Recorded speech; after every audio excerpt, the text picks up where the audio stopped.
Salut à tous et bienvenue sur cette vidéo spéciale Monaco-Dijon, le match comptant pour la 32e journée de Ligue 1, le choc des extrêmes entre un AS Monaco qui surperforme en 2021 avec que des bons résultats, une seule petite défaite contre Strasbourg malheureusement, et de l'autre côté un Dijon qui est assez catastrophique, qui enchaîne les défaites sur défaites, dernier du championnat. Le match paraît vraiment très simple à notre portée, ça semble être la victoire facile pour recoller un peu sur le haut du classement avec les victoires hier du PSG de LOSC. Mais attention, c'est exactement le genre de match piège. Il faut absolument pas être suffisant sur ce genre de match et les prendre de trop en pensant que ça va aller très facilement. C'est une équipe qui va jouer complètement libérée, qui a absolument rien à perdre. Donc s'ils peuvent faire un bon petit coup à l'extérieur contre Monaco, ils vont pas se gêner bien sûr. Du coup on va faire un tour complet sur ce petit match et sur tout ce qu'il y a à savoir. On va commencer bien sûr avec le calendrier et le classement. On peut voir du coup que Lille est allé à gagner à Metz 2-0. Match assez compliqué, qui ont réussi à gagner grâce à un bon Maignan qui sauve un penalty, une frappe sur le poteau. C'est un peu rageant de dire que Lille continue comme ça à enchaîner les victoires malgré un jeu qui est assez moyen. Mais bon, comme moi je l'ai dit depuis plusieurs vidéos, vous pouvez remonter les vidéos, ça fait un moment que j'annonce que pour moi Lille va être champion. Ils ont vraiment tout ce qu'il faut. Je les vois bien faire comme Montpellier, il y a quelques années de ça, quand ils ont récupéré leur titre. Une équipe qui va enchaîner les victoires, qui va rien lâcher absolument et qui va être sur le fil tout le long jusqu'à la fin de la saison pour aller chercher le titre. Moi, c'est mon sentiment. Je les vois beaucoup plus aller gagner que le PSG. PSG qui a aussi gagné, qui a pourtant énormément fait tourner contre Strasbourg et qui allait chercher une victoire 4-1. Donc les voici du coup avec 4 points d'avance sur nous et 7 points pour Lille. Donc il nous faut absolument une victoire pour pouvoir les recoller si on veut vraiment jouer encore le titre ou vraiment s'assurer d'aller jouer une place en Ligue des Champions puisque l'OL va jouer ce soir. Ils vont recevoir Angers, c'est pas un match simple, mais bon, avec l'OL, on sait jamais ce qui peut se passer. Ils ont fait des hauts, des bas, c'est pas impossible de les voir perdre des points encore ce soir, donc il faut absolument aller chercher une victoire pour s'assurer déjà de garder au chaud cette troisième place. Pensez bien sûr aussi à la qualification en Europe, parce qu'on n'est pas encore mathématiquement sûr d'être en Coupe d'Europe. On a 13 points d'avance sur le Marseille, sachant qu'il y en a encore 21 possibles à prendre. Donc voilà, une bonne victoire nous permettrait encore plus de nous assurer une place en Coupe d'Europe l'année prochaine. Si on regarde le classement, bien sûr, l'AS Monaco, c'est une forme extraordinaire. Une seule défaite sur les 18 derniers matchs, toutes compétitions confondues. Troisième du championnat, et bien sûr à l'inverse Dijon qui est sur 12 défaites consécutives en Ligue 1, plus une en Coupe de France, qui ont été éliminés dès le premier tour. Et du coup sur les 20 derniers matchs il y a une seule victoire, donc vraiment très compliqué pour cette équipe de Dijon. En théorie ça devrait être une victoire facile et assez simple pour l'AS Monaco, en espérant que ce sera bien le cas. On peut même le voir sur les cotes de VBet, largement en notre faveur. 1,18 pour la victoire de Monaco et 14 pour une victoire dijonnaise qui paraît complètement improbable. Petit point sur le groupe de l'AS Monaco. Voilà, un groupe qui est au complet, un seul absent à noter, c'est Goebbels. Ça fait 11 journées qu'on n'avait pas eu un groupe quasiment complet avec un seul absent. Et du coup, ça coïncide exactement aussi avec l'absence de Goebbels, parce que du coup, c'est son 11e match qui va manquer. Donc, lui qui est maintenant reparti en réathlétisation. Donc, ça veut dire que son retour est aussi pour bientôt. Donc, ça fait plaisir de se dire que pour les derniers matchs de Ligue 1, mais aussi de Coupe de France, parce qu'on a toujours nos chances d'aller au bout. On a une équipe qui est complète, tout le monde est à la disposition du coach, ça permet de faire un petit peu tourner et de pouvoir aligner les meilleures équipes possibles. Parmi les joueurs qui sont absents, à noter du coup c'est Pellegrini qui n'est pas convoqué vu qu'il y a le retour de Diop et d'Aguilar qui étaient absents sur les deux matchs contre Metz. Forcément on a déjà un groupe de 21, donc un des joueurs va aller se mettre en tribune. Pellegrini lui n'a pas été appelé au même titre que Milo, comme depuis plusieurs matchs, et bien sûr Florentino, qui avait été absent déjà du match en Coupe de France. Côté gardien, c'est Manonnet, du coup, qui est à domicile, qui viendra se mettre sur le banc, et le compte qui retrouvera bien sûr les cages, vu qu'en Coupe de France, c'est plutôt Madjeki qui joue. Côté suspension, comme vous pouvez le voir, aucun joueur n'est sous la menace d'une suspension, comme contre le match de Mat, personne n'a eu de carton jaune encore une fois, c'est bien, on enchaîne des matchs sans prendre de carton jaune, c'est pas plus mal pour se permettre d'avoir un peu plus de liberté sur la fin de la saison et pas avoir des joueurs qui sont suspendus pour un triple carton jaune. Donc voilà, sur celui-ci, on a quelques joueurs qui ont encore des cartons jaunes, mais du coup, personne n'en a encore deux, donc on est un peu plus tranquille. Le groupe de l'adversaire, là, beaucoup plus compliqué à analyser. Voilà, c'est une équipe du coup qui fait un peu plus tourner, beaucoup de changements. Voilà, c'est les joueurs qui ont été convoqués pour ce match contre l'AS Monaco. On y retrouve nos deux anciens monégasques. Panzo, bien sûr qu'on a vendu cet été, et Zagré qui a été prêté par l'AS Monaco 2 saisons. Zagré qui a effectué ses premières minutes enfin contre l'OM en rentrant à 10 minutes de la fin. On verra du coup s'il pourra jouer contre nous. En tout cas, il a l'autorisation, vu qu'il est dans le groupe, sinon il n'aurait pas été là. De mémoire, il était déjà dans le groupe aussi au match aller. Euh, mais bon, peu de chance déjà de le voir titulaire, même si le titulaire à son poste n'est pas là, donc peut-être une surprise de ce côté-ci. En tout cas, c'est pas ce qu'annoncent les médias, c'est ce qu'on verra tout à l'heure. Côté des absents, il y en a quand même pas mal qui ne sont pas là. Donc Ndong, qui nous avait mis une sacrée frappe il y a encore quelques années de ça, dont on se rappelle bien, d'une bonne 25-30 mètres, est absent. Du coup, il est malade. 28 matchs cette saison, c'est déjà contre l'OM, il n'était pas là. On peut ajouter aussi Choyer et Samaritano qui sont absents. Choyer, ça fait 4 matchs, il est absent à cause de sa cheville, donc une absence voilà, qui date depuis un moment. Les deux nouvelles absences, c'est Samaritano et Ndonga. Qui étaient présents contre l'OM. Les deux sont des joueurs qui jouent régulièrement, hein. Samaritano, c'est 17 matchs sur les 18 derniers, donc un joueur pas titulaire mais qui rentre souvent, donc voilà, une solution de moins sur le banc. Ndonga, lui, par contre, il faut remonter à la 6ème journée de Ligue 1 pour ne pas le voir jouer. Donc voilà, un titulaire en moins aussi de ce côté-ci. À ma surprise, donc je vais pas chercher à savoir vraiment pourquoi Konaté non plus n'est pas dans le groupe. Là, c'est un choix du coach. Lui qui était encore titulaire, hein, contre l'OM, 24 journées cette saison. Il faut remonter lui aussi à la J8 pour le voir absent du 11 de départ. Après les autres absents, voilà, c'est plus des joueurs qui sont rarement appelés, qui ont très très peu de matchs. Concernant les joueurs vraiment dangereux de cette équipe, il faut regarder, c'est Konaté qui est à 5 buts cette saison, mais du coup qui est absent. Sinon c'est Baldé, 6 buts cette saison, 0 passe décisive. Et côté passeur, c'est Célina avec 5 passes décisives qui sont les joueurs voilà, les plus dangereux statistiquement de ce groupe dijonais. À noter voilà, qu'il n'y a que 8 buteurs cette saison différents dans cet effectif, c'est quand même assez peu, mais bon voilà, c'est une équipe qui marque pas non plus énormément de buts, comme on pourra le voir tout à l'heure. Côté gardien, du coup, cette saison majoritairement c'est Ratiopi qui était titulaire, gardien qui était 12e parmi les 22 gardiens de Ligue 1 avec 2,5 arrêts par match et 65% d'arrêts. Mais voilà, sur le dernier match contre l'OM, c'est pas lui qui jouait, c'est Alak B qui était titulaire, et les médias en tout cas annoncent aussi qu'il sera encore titulaire contre l'AS Monaco.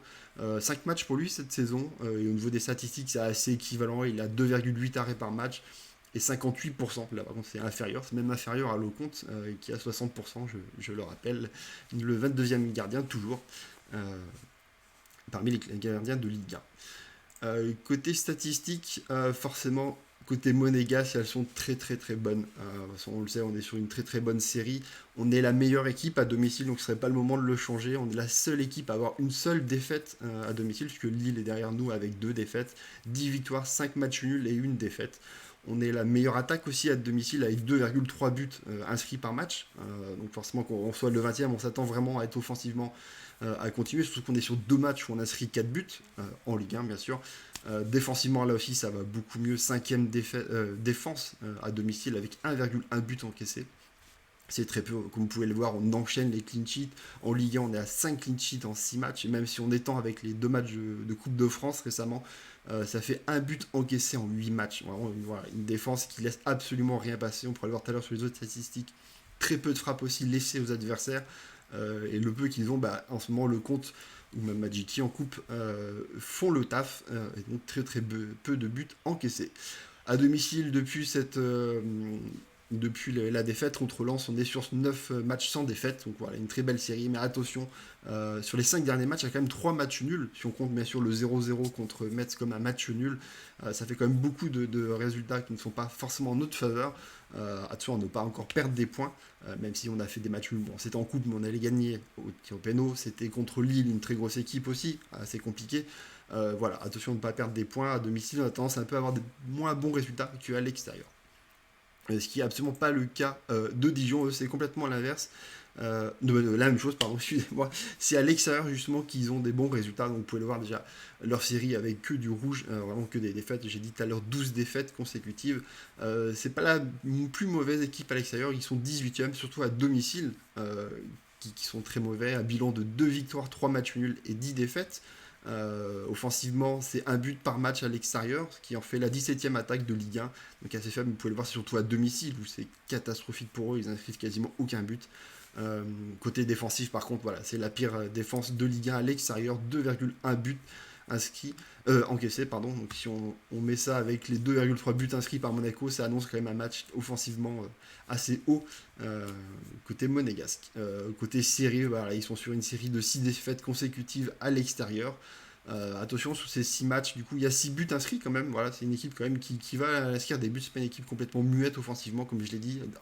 À l'extérieur, ça inscrit ses buts. Par contre, autant qu'on peut le voir sur le graphique, ils encaissaient peu de buts sur le milieu de saison et arrivaient du coup à n'en prendre que un, même s'ils perdaient les matchs ou faisaient des matchs nuls.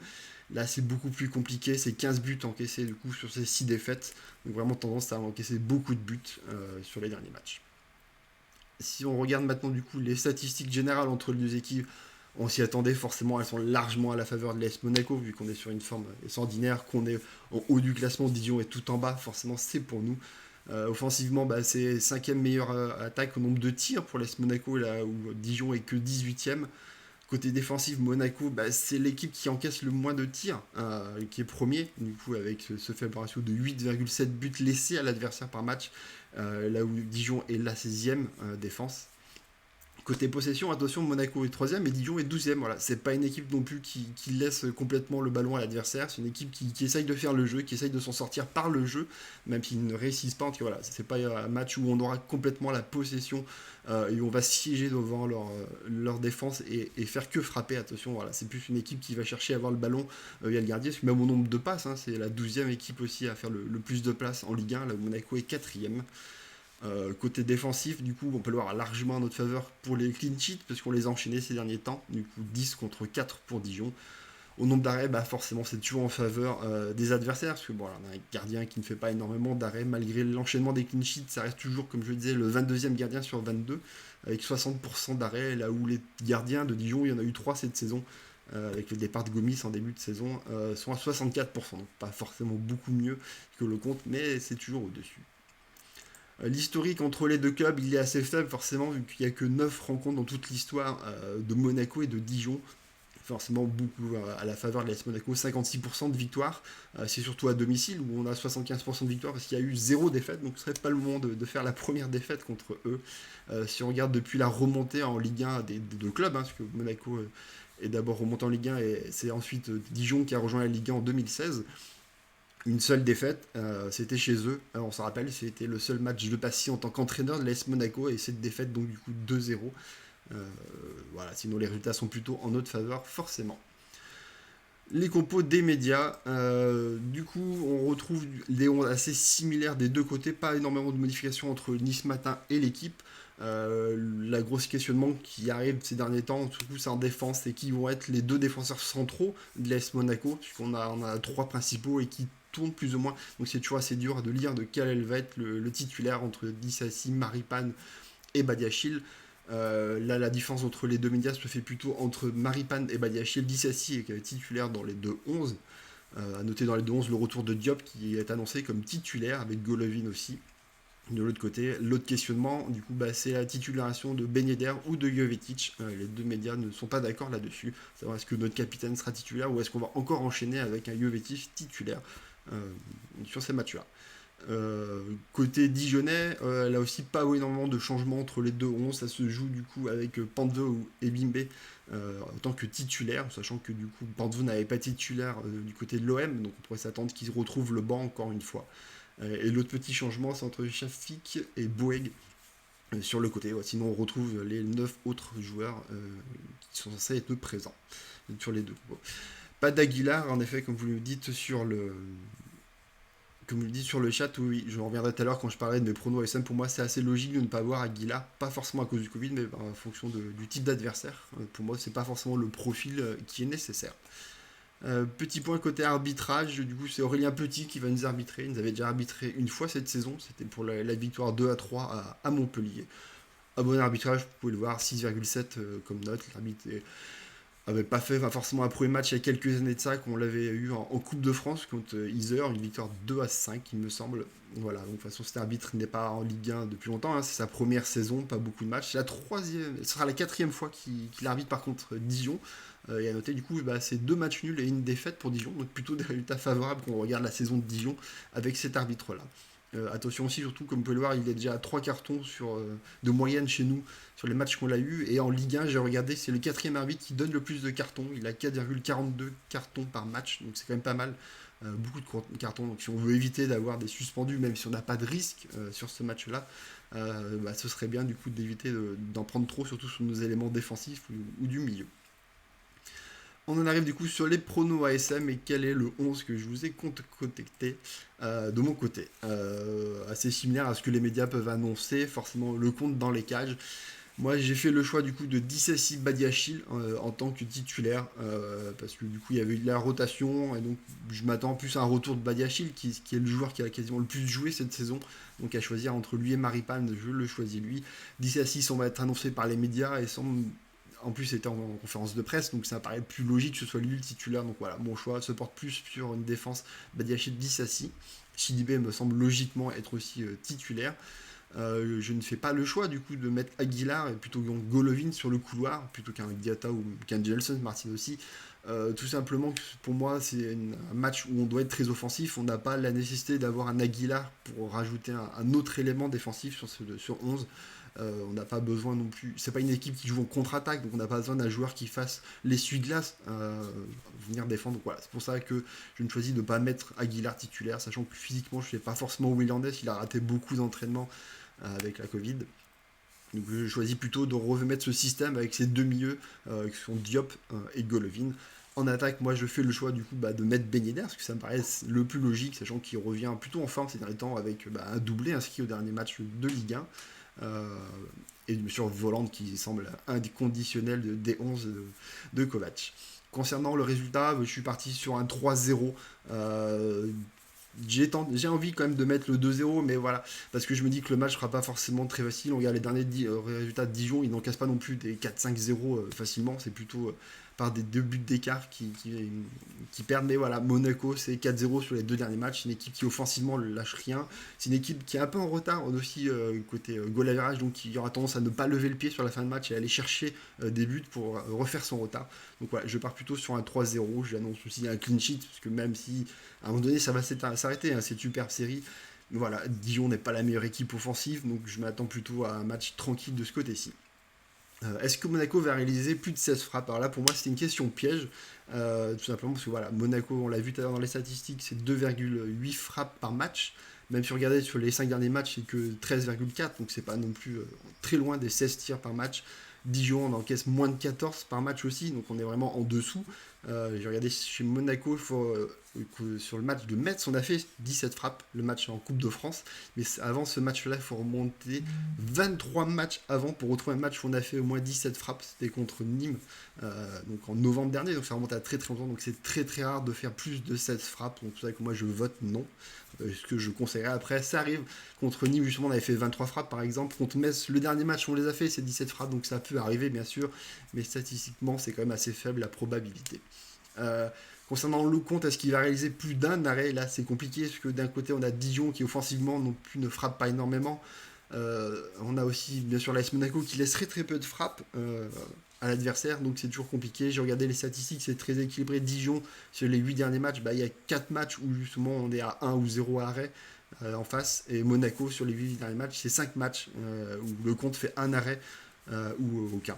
Donc forcément, c'est limite, la question c'est un peu du 50-50. Moi j'ai voté oui, vu que j'étais parti sur un 0 but. J'essaye de compenser en me disant peut-être qu'il y aura plus de frappes côté dijonnais. Ça me permet un peu d'y échapper. Concernant l'homme du match, je retente, comme j'avais fait contre Metz, de mettre Voland. Ça fait quelques matchs où il n'est pas forcément brillant, qu'il n'inscrit pas forcément de but non plus, même s'il a inscrit son but contre Metz. Toujours le doute entre Jovetic et Ben Yedder titulaire, donc forcément je pars sur le fait que Kevin Voland, lui, devrait être titulaire, et donc il y a plus de chances d'être homme du match.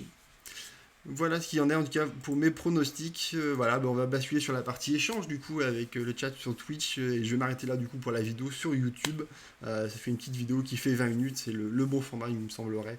En tout cas merci pour tous les retours que j'ai, parce que du coup j'ai pas mal de vues ces derniers temps. En tout cas ça a l'air de vous plaire ce format, ça a l'air de bien vous plaire tout simplement. Pas dire plus de choses. En tout cas, bah, merci pour tous ceux qui m'ont follow pendant cette vidéo et qui le font aussi sur YouTube. Ça fait très très plaisir. Ça me pousse à continuer ce genre de vidéos et d'exercices et à réfléchir aussi à faire d'autres formats comme j'ai fait pour les joueurs en prêt qui a énormément marché parce que j'ai dépassé les 1000 vues. Ça fait énormément plaisir. J'essaye de réfléchir à faire d'autres vidéos de ce genre-là qui semblent vous plaire aussi. Voilà. En tout cas, bah, merci pour ceux qui me suivent sur YouTube et à très très vite.